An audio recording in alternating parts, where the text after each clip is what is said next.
Guys, napansin nyo ba na yung mga followers mo kapag hindi na nag-engage sa inyo at hindi na rin dumadaan ang mga content nila sa wall natin?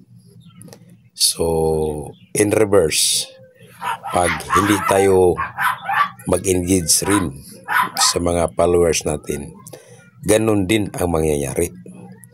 Ang mga content natin hindi na rin dumaan sa mga wall nila.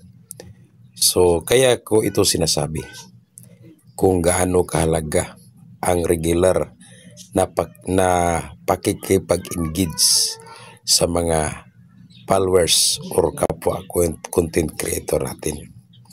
So, kung sa tingin nyo, mga ilang araw na hindi nyo nakita ang kanilang mga post sa wall nyo, so pwede nyo nang puntahan para makonek pagbalik ang communication nyo. So yun lang, maraming salamat.